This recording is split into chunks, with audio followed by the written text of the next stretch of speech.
پھر ایک اور لفظ بار بار اس میں آ رہا ہے، یہ آ رہا ہے، دیکھیے یہ کیا لفظ ہے؟ غم. ٹھیک، دونوں کو پڑھیے، قسمت اور غم. ٹھیک، شاباش. تو اب وہ یہ کہتا ہے کہ میری قسمت بھی نہیں کہ مجھے کوئی ایسا ساتھی مل جائے. پھر کہتا ہے، اور زندگی پھر اسے کہیں نہ کہیں چیلنجز دے رہی ہے. منتظر ہے ایک طوفان بلا میرے لیے. اب دیکھیے منتظر کا زوئے آپ کا ٹھیک ہونا چاہیے. اب اس کو ہم منتظر پڑھیں، کیا پڑھیں؟ منتظر. منتظر، شاباش. اب دیکھیے منتظر میں کیا کیا لفظ آئے؟ میم، نون، تے، زوئے، شاباش، رے. منتظر. اب دیکھیے پھر ہم نے ان کو کیسے جوڑا. میم کو شارٹ کیا، یہ نون کا شوشہ لیا، تے کا لیا، پھر زوئے لے گئے، پھر اس میں رے آ گئے. منتظر. ٹھیک، تو منتظر ہے ایک طوفان بلا میرے لیے، اب بھی جانے کتنے دروازے ہیں وہاں میرے لیے. دیکھیے زندگی میں ہمارے پاس بہت سارے موقع ہوتے ہیں، لیکن ہم اسی اپورچونٹی کی طرف جاتے ہیں کہ جو ہمارے لیے فائدے مند ہے، جو ہمارے لیے بینیفیشیل ہے، جس میں ہم دیکھتے ہیں کہ ہماری پسند بھی شامل ہو، ہماری ترقی بھی ہو، ہم جاتے ادھر ہی ہیں. تو شاعر کے پاس بھی بے انتہا مواقع ہیں، زندگی اس کو بار بار بلاتی ہے اپنی طرف. وہ کہہ رہا ہے منتظر ہے ایک طوفان بلا میرے لیے، اب بھی جانے کتنے دروازے ہیں وہاں میرے لیے، وہاں کھلے ہوئے، پر مصیبت ہے میرا عہد وفا میرے لیے. لیکن کہیں کوئی کمٹمنٹ کیا ہے، کہیں کوئی وعدہ کیا ہے. تو کہہ رہا ہے کہ میں نے جو وعدہ کیا ہے وہ وعدہ میرے لیے پہلی پرائرٹی پر ہے، پر اس کی وجہ سے جو اور موقع میرے پاس آ رہے ہیں میں ان موقعوں سے کہیں نہ کہیں دور جا رہا ہوں، میں ان کو اپنے ہاتھ میں نہیں لے سکتا. اے غم دل کیا کروں، اے وحشت دل کیا کروں. لیکن پھر جھلاتا ہے، پھر کہتا ہے جی میں آتا ہے کہ اب عہد وفا بھی توڑ دوں. کہ جو کمٹمنٹ کیا ہے، آپ نے سنا ہی ہوگا کہ سلمان خان کمٹمنٹ کرتا ہے پر وہ توڑتا نہیں ہے. لیکن دیکھیے ہمیشہ یاد رکھیے کہ زندگی میں کبھی کبھی انسان اتنا مجبور ہو جاتا ہے کہ اسے بہت ساری چیزوں کے لیے سمجھوتے کرنے پڑتے ہیں، اور اگر ایسا نہیں کرے گا تو زندگی ختم ہو جاتی ہے. کیوں؟ کیونکہ بعض چیزیں ہمیں بالکل مجبور کر دیتی ہیں. تو بہرحال تو وہ یہاں یہی کہتا ہے کہ جی میں آتا ہے کہ اب عہد وفا بھی توڑ دوں، ان کو پا سکتا ہوں میں یہ آسرا امید، یہ آسرا بھی چھوڑ دوں. ہاں مناسب ہے یہ زنجیر وفا بھی توڑ دوں، یہ زنجیر ہوا بھی توڑ دوں. وفا نہیں، ہوا. ہاں مناسب ہے یہ زنجیر ہوا بھی توڑ دوں. یعنی اب شاعر جو ہے وہ یہ چاہتا ہے کہ وہ اس وعدے سے کہیں نہ کہیں باہر آئے. کیونکہ اگر آپ اس نظم کو مزید سمجھنا چاہتے ہیں تو ضروری ہے کہ آپ مجاز کی جیونی پڑھیں. یہاں ہمارا مقصد کیونکہ آپ کو اردو سکھانا ہے، ان کی جیونی پڑھانا نہیں ہے، یا ان کی زندگی کے حالات نہیں بتانا ہے. تو مجاز اگر یہ کہہ رہے ہیں کہ جو ہم نے کمٹمنٹ کیا تھا اگر ہم اس کو توڑ دیں، اگر ہم یہ مانیں کہ یہ بات مجاز کی ذاتی زندگی سے تعلق رکھتی ہے، تب تو اگر ان کی زندگی کے بارے میں جب آپ پڑھیں گے تو آپ کو سمجھ میں آئے گا کہ شاعر ایسا کیوں کہہ رہا ہے. اس کا ریزن ہے، اس کی وجہ ہے، اس کا سبب ہے. تو آخر میں شاعر یہ کہتا ہے جی میں آتا ہے کہ اب عہد وفا بھی توڑ دوں، ان کو پا سکتا ہوں میں یہ آسرا بھی چھوڑ دوں. ہاں مناسب ہے یہ زنجیر ہوا بھی توڑ دوں. اے غم دل کیا کروں، اے وحشت دل کیا کروں. یہاں تک جو یہ نظم ہے کہیں نہ کہیں ہم سب کی زندگی سے ایک گہرا تعلق رکھتی ہے، کیونکہ ہم سب کہیں نہ کہیں زندگی میں جدوجہد بھی کرتے ہیں، اپنی منزل کو پانا بھی چاہتے ہیں. پر ہوتا کیا ہے، منزل اگر ہم سے بہت دور ہے اور ہم اس کا تعین نہیں کر پا رہے ہیں کہ وہ ہماری منزل ہے، تو ہمارا بھٹکنا طے ہے. تو ہمیں یہ تو سوچنا ہی پڑے گا کہیں نہ کہیں، چاہے ہم طالب علم ہوں، چاہے ہم اپنی تعلیم مکمل کر چکے ہوں، یا ہم اسٹرگلر ہوں، جدوجہد کر رہے ہوں، تب بھی یہ فیصلہ ہمیں لینا ہی پڑے گا کہ ہمیں جانا کہاں ہے. تو شاید جو یہاں کہہ رہا ہے وہ یہ کہہ رہا ہے کہ زندگی ہمیں بار بار چنوتیاں بھی دیتی ہے، زندگی ہمیں بار بار چیلنجز بھی دیتی ہے. وہ یہ کہتی ہے کہ آؤ تمہاری منزل ادھر ہے، پر ہم جائیں گے تبھی نا کہ جب ہم طے کر پائیں۔ تو یہ نظم بیحد خوبصورت نظم ہے۔ آوارہ نظم جو ہے وہ شاعر کی ایک ایسی نظم ہے کہ جو کہیں نہ کہیں بہت سارے پوائنٹ آف ویو سے، بہت سارے نکات سے ہمارے دل و دماغ پر اثر کرتی ہے۔ تو اس نظم کے ذریعے سے آج ہم نے نہ صرف یہ کہ بہت سے الفاظ لکھنا سیکھے، تلفظ بھی ٹھیک کیا، اور ساتھ ساتھ ایک ایسی نظم سنی کہ جس کا تعلق ہمارے دل سے ہے۔ تو اتر پردیش اردو اکیڈمی کا مقصد ہی یہی ہے کہ وہ آپ کو اردو زبان اس طرح سے سکھائے کہ آپ نہ صرف یہ کہ اردو زبان و ادب میں دلچسپی لیں، بلکہ آپ کہیں نہ کہیں اس ادب سے دل کی گہرائیوں سے جڑ جائیں۔ کیونکہ جب آپ کوئی بھی تحریر یا کوئی بھی نظم یا کوئی بھی غزل پڑھتے ہیں تو کہیں نہ کہیں ہم سب کو یا آپ کو ہماری زندگی کا عکس اس میں نظر آتا ہے۔ کیونکہ دیکھیے، شاعر یا ادیب یا لکھنے والا یا لیکھک جو کچھ بھی کہتا ہے وہ کہیں نہ کہیں ہمارے اور آپ کے آس پاس کی ہی چیزیں ہوتی ہیں۔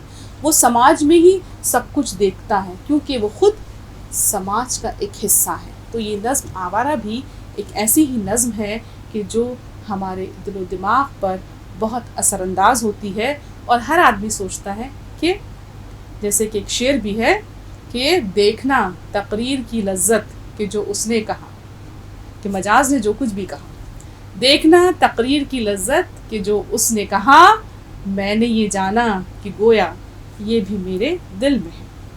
آپ ہمارے ساتھ موجود رہتے ہیں، اردو زبان سیکھتے ہیں، اور ہمیں آپ کے کمنٹس کے ذریعے سے آپ کی بیش قیمت رائے ملتی ہے۔ اس کے لیے تو ہم کبھی شکریہ کر ہی نہیں سکتے۔ ہم آپ کا شکریہ اس صورت میں ہی کر سکتے ہیں، یا یہ سمجھ لیجئے کہ وہی ہمارا شکریہ ہوگا کہ جب آپ ہمارے ساتھ مستقل کنیکٹ رہیں اور اپنی پیاری میٹھی اردو زبان کو سیکھتے رہیں، تبھی ہم سوچیں گے کہ ہماری محنت ٹھکانے لگی۔ ہم سب کی طرف سے، خاص طور سے اتر پردیش اردو اکیڈمی کی طرف سے، پوری ہماری ٹیم کی طرف سے آپ کا بے حد شکریہ۔